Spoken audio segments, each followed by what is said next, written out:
है ना, फिनोटाइप। तो यही बोल रही थी मैं कि कोई भी कैरेक्टर जो है वो एक्सप्रेस हो रहा है तो वो हमें बाहर से कैसा दिख रहा है। जैसे कि अगर मैं बाहर से क्या देख सकती हूँ, किसी का हाइट देख सकती हूँ या फिर किसी का स्किन कलर देख सकती हूँ, तो वो क्या है, उस पर्टिकुलर ऑर्गेनिज्म का फिनोटाइप है, ठीक है, जो मैं बाहर से देख सकती हूँ। फिर जीनोटाइप, ये जेनेटिक कॉन्स्टिट्यूशन है। मतलब कि अगर मैं बाहर से किसी की हाइट देख रही हूँ तो मैं बाहर से देखकर ये बता सकती हूँ कि वो सामने वाला इंसान टॉल है या फिर ड्वार्फ है, मैं सिर्फ ये बता सकती हूँ, ठीक है। लेकिन वो टॉल है तो वो ये वाला टॉल भी तो हो सकता है और ये वाला भी हो सकता है। तो मुझे बाहर से ये नहीं पता कि वो ये वाला टॉल है या फिर ये वाला टॉल है, मुझे बाहर से सिर्फ ये पता है कि सामने वाला इंसान कैसा है, टॉल है। अगर मैं जीनोटाइप की बात करूँ तो जीनोटाइप का मतलब इसमें ऐसा है कि मैं पर्टिकुलरली बात कर रही हूँ कि सामने वाला इंसान देखो ये वाला टॉल है, पर्टिकुलर, ठीक है। फिनोटाइप में मैं नहीं बता सकती कौन सा टॉल है, मैं सिर्फ ये बोलूँगी कि पर्सन कैसा है, पर्सन है टॉल। लेकिन जीनोटाइप में क्वेश्चन आ जाता है कौन सा टॉल, ये वाला टॉल या फिर कौन सा। तो ये चीज़ मैं जीनोटाइप में बताती हूँ कि हाँ ये वाला टॉल, ठीक है, वो होता है जीनोटाइप। तो that is the genetic constitution और genetic makeup of an organism for a particular character, ठीक है। एक कैरेक्टर के लिए यानी कि हाइट के लिए या कुछ भी, उसके लिए जो अलील्स है जो साथ में आ रहे हैं या जो भी जीन्स, वो एक्चुअली क्या है, कैसे है, that is genotype, the genetic constitution और genetic makeup of an organism for a particular character. Genotype and phenotype, these terms were coined by Johannsen. मतलब ये भी हमें मेंडल जी ने बताया था। क्या बताया था? जीनोटाइप। ओके, याद रखेंगे। तो अभी तक हमने ऐसे ये देख लिया कि जो टर्म है हेटेरोजाइगस और होमोजाइगस किसने कॉइन किया था? बेटसन ने। जीनोटाइप किसने बताया था और फिनोटाइप किसने बताया था? जोहानिसन ने, ठीक है। और क्या था, जाने दो, ठीक है। फिर इसके बाद फिनोकॉपी।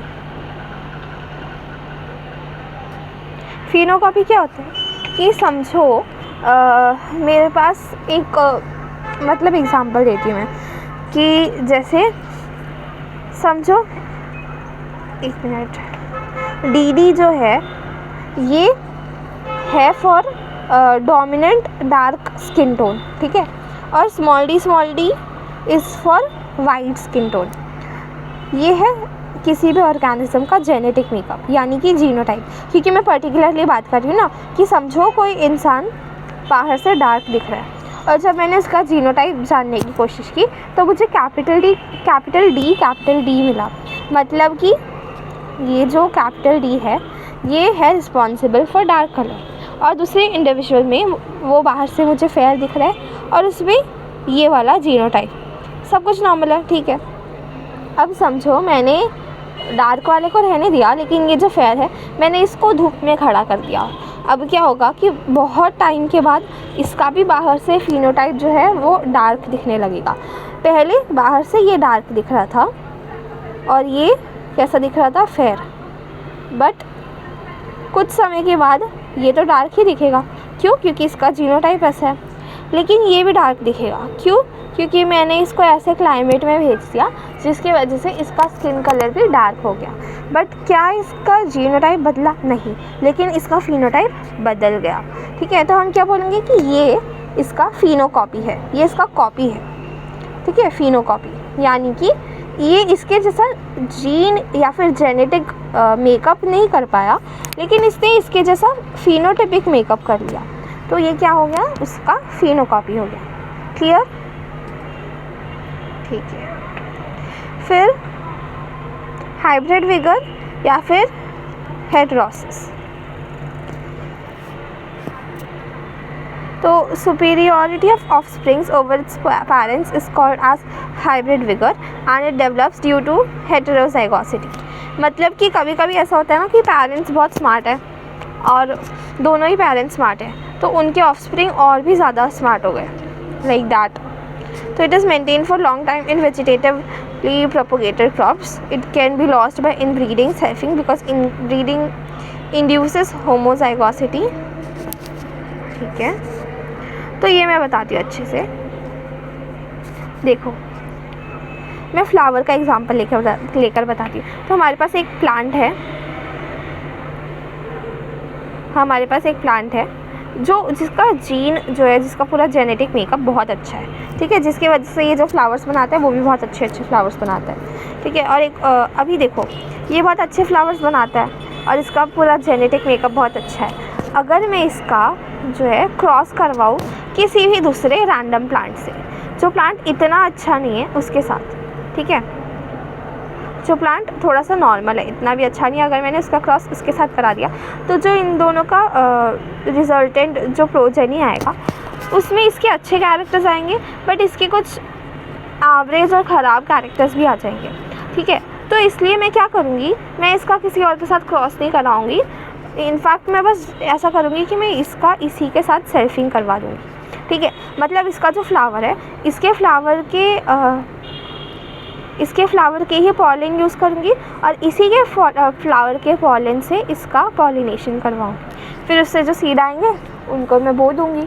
तो अब क्योंकि कुछ जेनेटिक रिकॉम्बिनेशन हुआ ही नहीं, इसी के पॉलिन ने इसी के स्टिग्मा को पॉलिनेशन करवाया और जो रिजल्टेंट नया प्लांट आया या फिर सीड आया, इसमें पूरा का पूरा जो भी जेनेटिक मेकअप है वो तो इसी का है।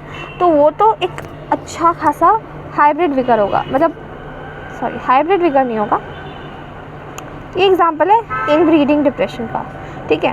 ये मैंने इनब्रीडिंग करवाया, ठीक है, ये मैंने क्या करवाया, इनब्रीडिंग करवाया, यानी कि इसी के पॉलन से इसी का स्टिग्मा पॉलिनेशन करवाया ताकि मुझे एक अच्छा क्या बोलते हैं रिज़ल्ट मिले, ठीक है।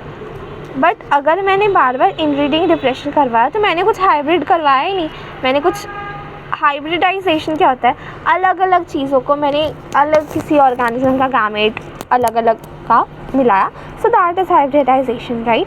लेकिन मैंने तो यहाँ पे हाइब्रिडाइजेशन करवाया ही नहीं, तो हाइब्रिड विगर तो लॉस हो जाएगा। हाइब्रिड विगर क्या होता है कि दो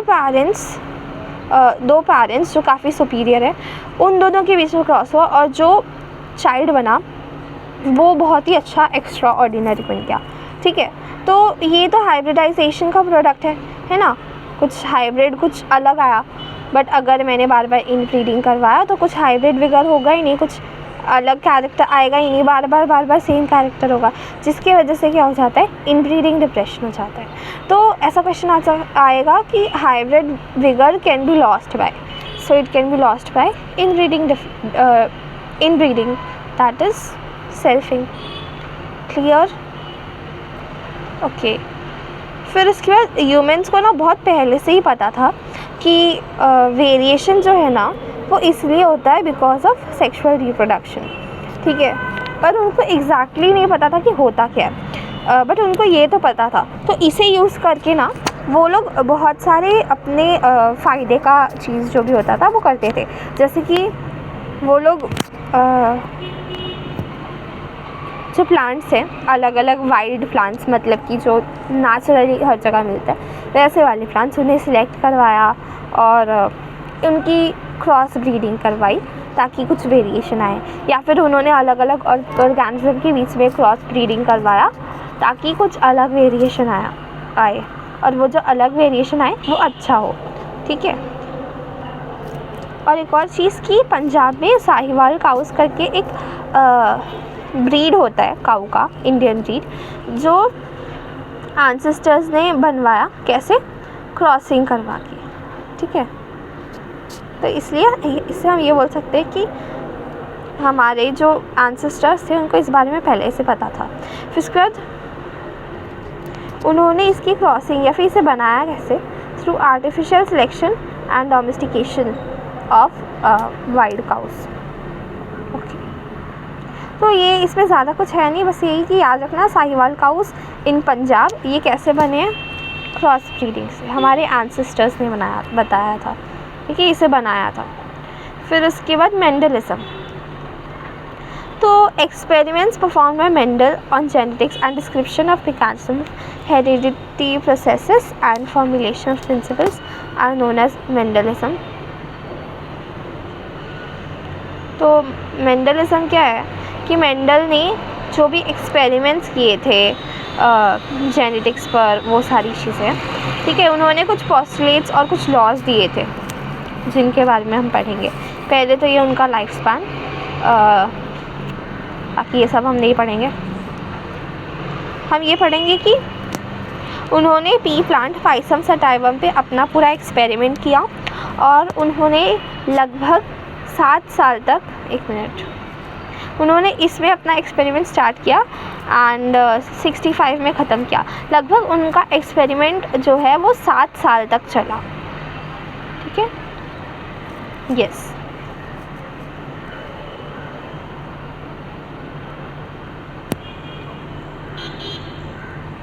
सिक्सटी 65 में ख़त्म नहीं हुआ था, 63 में ख़त्म हुआ था। यस, 65 में तो उन्होंने रिज़ल्ट पब्लिश किया, क्योंकि 56 से लेकर 1863, this is 7 years, this is not 7 years, sorry I got confused.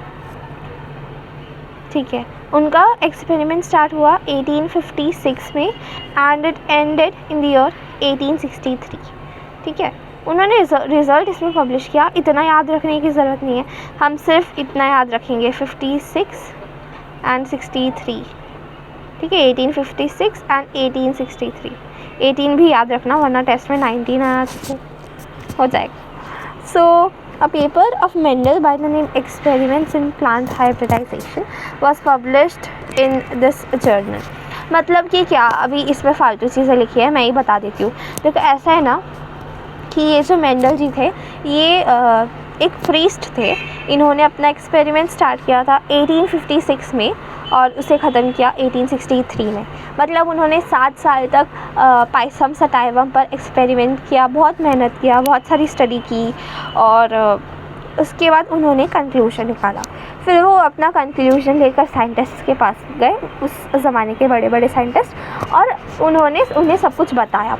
लेकिन किसी ने भी मेंडल की बात नहीं मानी और इन्हें मना कर दिया कि आपका एक्सपेरिमेंट बकवास है। बट फिर भी इनका एक्सपेरिमेंट ये नहीं कि एकदम दुनिया से इसका एग्जिस्टेंस ही ख़त्म हो जाए, है ना। कुछ पेपर वगैरह वगैरह में कहीं ऐसे पेपर होते थे ना जो सिर्फ प्लांट के बारे में बताते हैं, ऐसे न्यूज़पेपर या फिर मैगज़ीन उस ज़माने में बहुत पब्लिश होते थे। तो उन्हीं में से एक पेपर था, न्यूज़पेपर का नाम था एक्सपेरिमेंट्स इन प्लांट हाइब्रिडाइजेशन।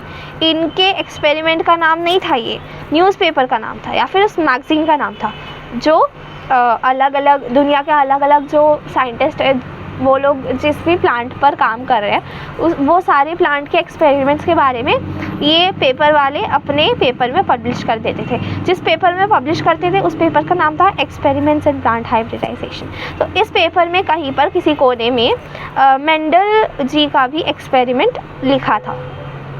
ठीक है, तो उन्हें कोई पॉपुलैरिटी नहीं मिली, बस उनका एक्सपेरिमेंट इस पेपर में रह गया और no one understood him, he died in 1884। बस उनकी यही दुख भरी कहानी थी। फिर उसके बाद उनका कमबैक हुआ, बट वो उनकी डेथ हो गई थी, फिर भी हुआ। So after 16 years of Mendel's death in 1900, उनके जो पोस्टुलेट्स है उन्हें रीडिस्कवर किया गया। ये तीनों साइंटिस्ट जो है, इन्होंने यहाँ वहाँ से मेंडल की जो थियरीज थी उन्हें पढ़ा। शायद इन्होंने इसी को पढ़ा होगा, इसमें देखो पब्लिश हुआ था, तो इन्होंने ये पढ़ा, उसे समझा कि इसमें क्या लिखा है, लोगों ने ध्यान क्यों नहीं दिया। और फिर उसके बाद इन्होंने उसको पढ़ के अच्छे से समझा और बताया कि एक्चुअली मेंडल वॉज राइट। लेकिन तब तक उन्हें मरे हुए 16 साल हो गए थे। ठीक है, बट ये तीनों साइंटिस्ट कितने महान थे, एटलीस्ट उन्होंने बताया तो हमें इन्हें याद रखना चाहिए, because they were very great. तो वो हैं Carl Correns, Hugo de Vries and Erich von Tschermak. ठीक है, this is not T Tschermak, it is Tschermak. So ये जर्मनी के थे, ये हॉलैंड के थे, ये ऑस्ट्रिया के थे। इससे हमें ये पता चलता है कि ऐसा नहीं था कि ये तीनों दिन साथ में बैठ के चाय पी रहे थे और फिर इन्होंने साथ में इस चीज़ को देखा, ऐसा नहीं था। ये तीनों अलग अलग जगह से थे, अलग अलग चीज़ों पे काम कर रहे थे, बट ऐसा था कि अलग अलग टाइम पे इन्होंने मेंडल की चीज़ों को देखा, पढ़ा एंड एवरीथिंग लाइक दैट और इसे बताया। तो इन्होंने ना मेज़ पर एक्सपेरिमेंट किया था, इन्होंने इवनिंग प्राइम रोज़ पर एक्सपेरिमेंट किया था और इन्होंने अलग अलग फ्लावरिंग प्लांट्स पर एक्सपेरिमेंट किया था।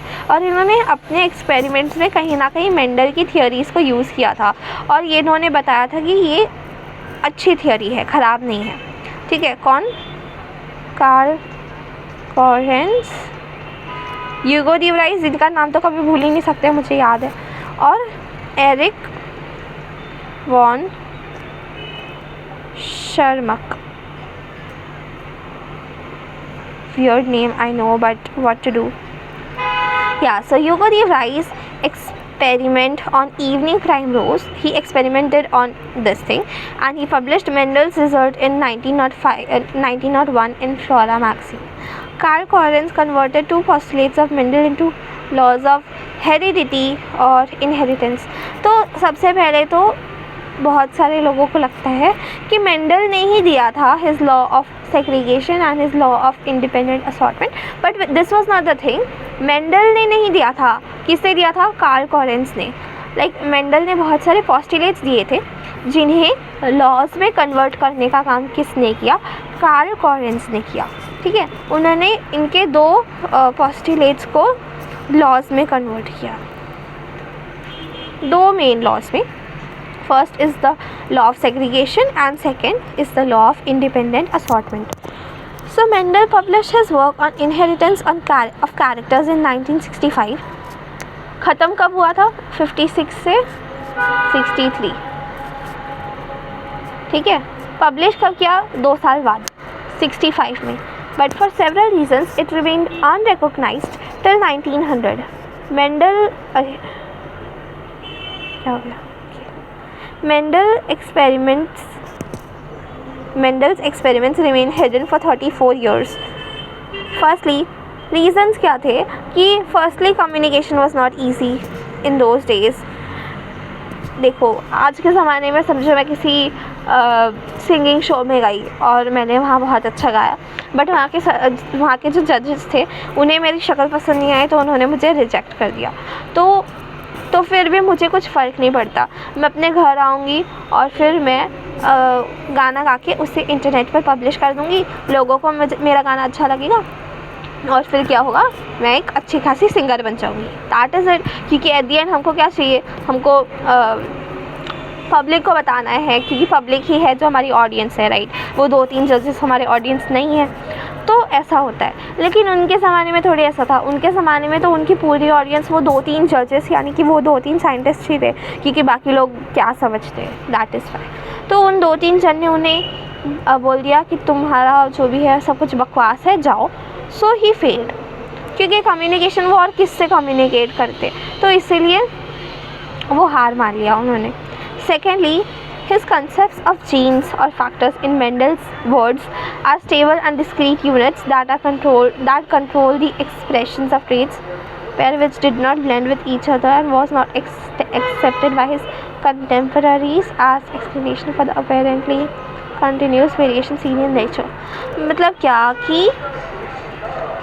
कि पहले के लोगों को क्या लगता था, पहले के साइंटिस्ट को, कि बेसिकली ब्लेंडिंग ऑफ कैरेक्टर्स होता है, कि एक पैरेंट का कैरेक्टर दूसरे पैरेंट का कैरेक्टर, दोनों के कुछ कैरेक्टर्स मिक्स हुए and then the progeny has the mixture of both the characters of both the parents.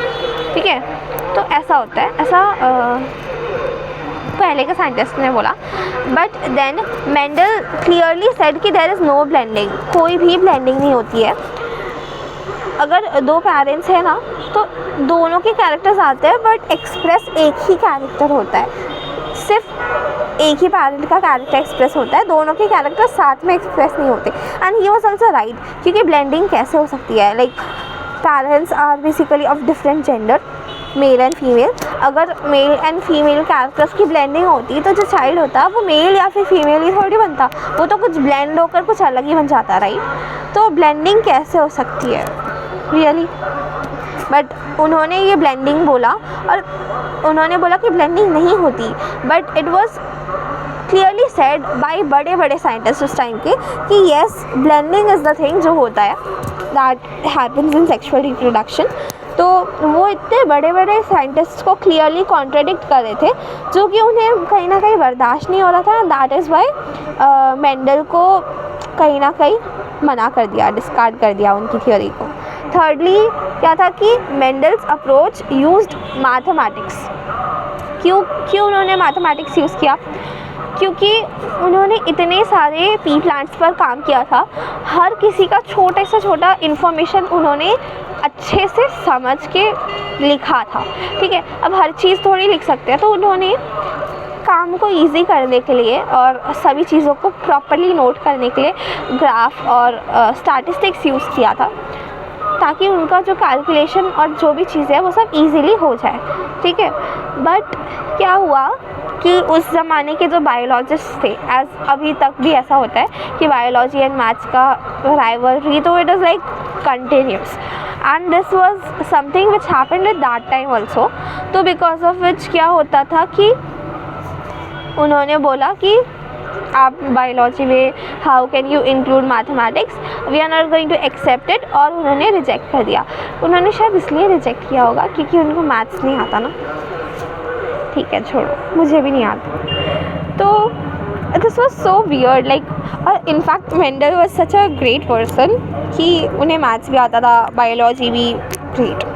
Finally through Mendel's work, though Mendel's work suggested that factors or genes were discrete units, he could not provide any physical proof for the existence of factors, or say that what they were made up of. Like he was not able to make the scientists understand कि factor actually में है क्या। मतलब उनसे अगर किसी ने पूछ लिया, ठीक है आप बोल रहे हो कि factor है जो एक parent से दूसरे like offspring में आता है, तो वो फैक्टर क्या है?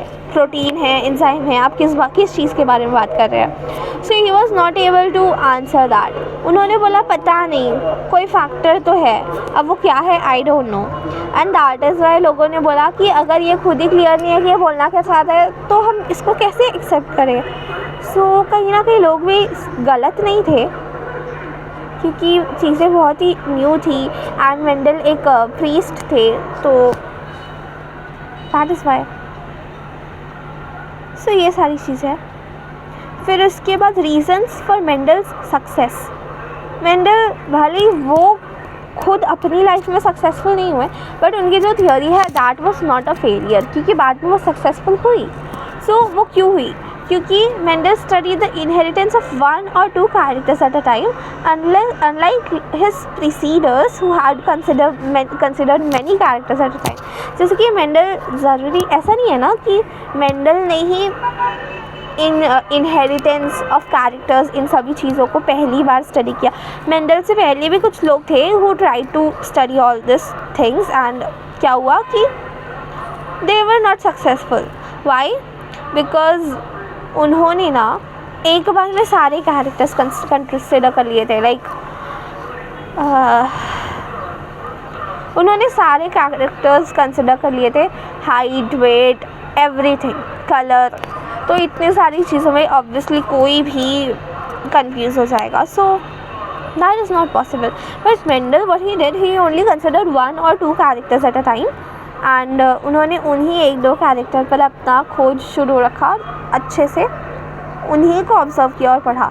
मतलब अगर वो एक प्लांट ले रहे हैं, दूसरा प्लांट ले रहे हैं, इन दोनों के बीच से क्रॉस करा रहे हैं, प्रोजेनी बन रहा है, इस प्रोजेनी का किसी और प्लांट से क्रॉस करवा रहे हैं, फिर जो प्रोजेनी बन रहा है उसका सेल्फिंग करवा रहे हैं, यानी कि उसी के फ्लावर से उसी के पॉलन से उसी के फ्लावर को पॉलिनेट करवा रहे हैं, फिर जो बीज बन रहा है उसी से दूसरा प्लांट उगा रहे हैं, तो मतलब सेल्फिंग हो गई, फिर इसका सेल्फिंग करवा रहे हैं। तो ये जो भी चीज़ करवा रहे थे ना, इस पूरे प्रोसेस में उनका ध्यान सिर्फ कुछ ही चीज़ों पर था कि जब मैंने इसे और इसे लिया तो इसका फ्लावर था टॉल, ये प्लांट था टॉल, ये भी था टॉल, फिर जो आया वो था ड्वार्फ, फिर उसके बाद उसका मैंने करवाया ड्वार्फ से। तो वो सिर्फ हाइट को ही कंसिडर कर रहे थे, वो ये नहीं कंसिडर कर रहे थे कि ये टॉल, इसका फ्लावर है पिंक, इसका फ्लावर है ब्लू, फिर इनका जो प्रोजेनिया है इसका फ्लावर है पर्पल। वो ऐसे नहीं देख रहे थे, इतनी सारी कैरेक्टर्स नहीं कंसिडर कर रहे थे वो, ऐसे एक दो कैरेक्टर्स ही कंसिडर कर रहे थे, because of which everything was very clear and well precised.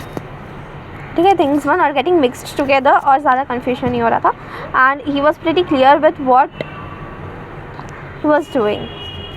So Mendel studied the inheritance of one or two characters at a time, unlike his preceders who had considered many characters.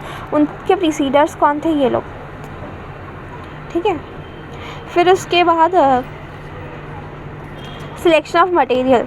He selected garden pea, which is suitable for studies क्योंकि because of all these advantages. Like it is an annual plant, वो पूरे साल उगता है, and it has a short life cycle of 2 to 3 months. So क्या होता है कि छोटा लाइफ साइकिल है, तो मतलब कि प्लांट का जो अलग अलग फेज़ होता है ग्रोथ का वो जल्दी आता है। लाइक प्लांट जल्दी मेच्योर हो जाता है, जल्दी उसका डेथ हो जाता है, everything. So these things are quick, ठीक है। तो उससे क्या होता है कि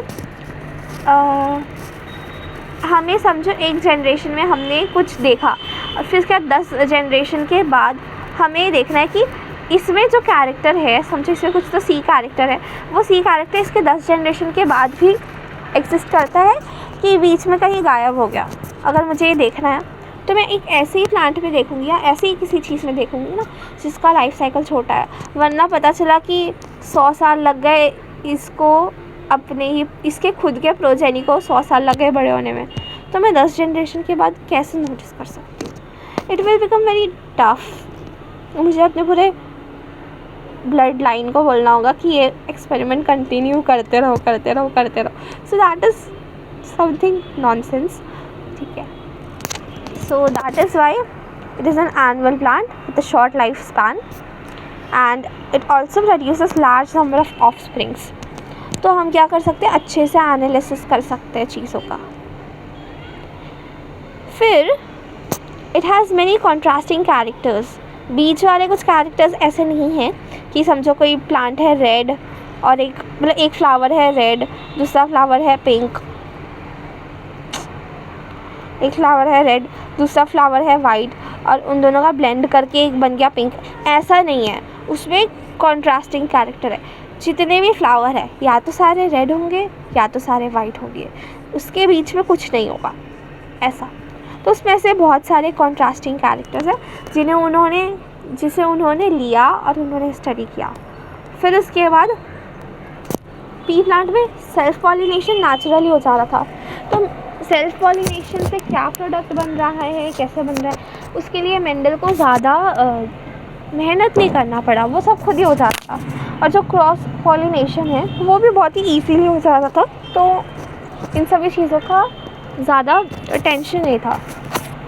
and also pea plant is easy to cultivate, it did not required a lot of care and ज़्यादा सीजनल, वो ऐसा नहीं है कि टेम्परेचर प्रॉपर होना चाहिए और anything like that. It is easy to cultivate and the seeds are large, जो कि इसलिए मेंडल ने सीड को भी एक कैरेक्टर कंसिडर किया था क्योंकि सीड जो थे वो लार्ज थे, ईजिली विजिबल थे, क्या कलर है, एवरीथिंग। क्योंकि जनरली व्हाट हैपेंस कि the seeds are generally smaller in size, तो वो छोटे होते हैं तो उस पर क्या ही स्टडी करने का। बात पे we can not get our microscope and study every single thing about that seed, इतना टफ हो जाएगा।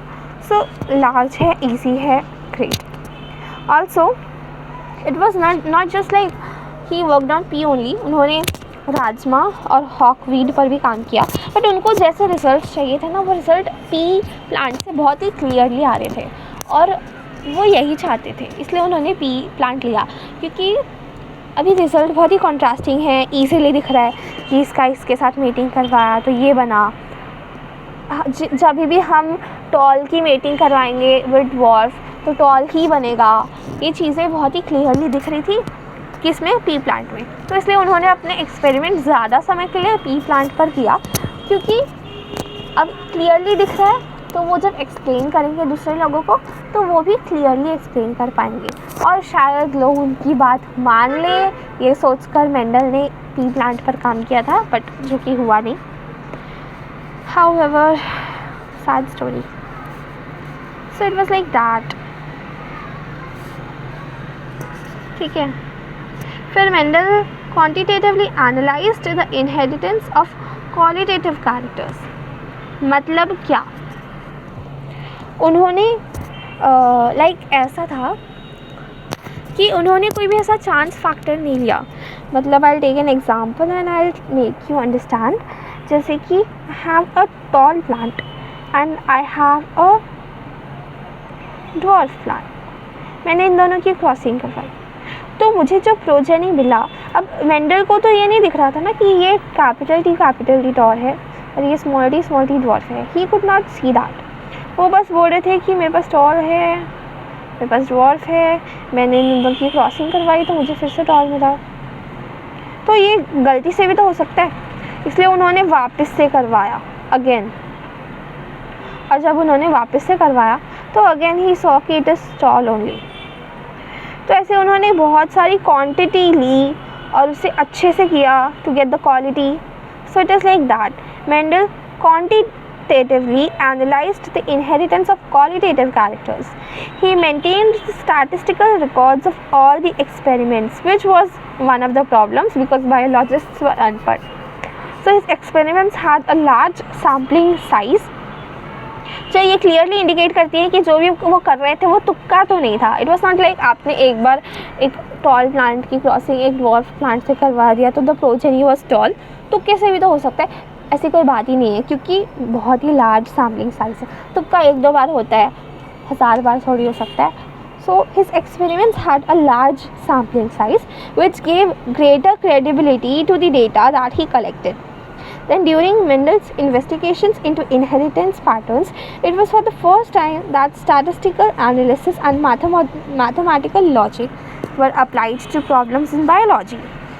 Yes, so it was for the first time, so it was very tough for the scientists and the people to accept it, and hence it was not clearly accepted.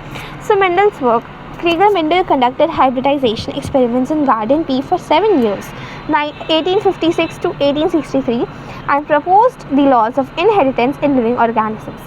So the laws of inheritance इधर लिखा है कि Mendel proposed it, but actually में ऐसा नहीं है। Mendel ने postulates दिए थे, but laws किसने propose किए थे? Carl Correns. He converted his postulates into laws, especially 2 laws: law of segregation and law of independent assortment. Clear? ठीक है।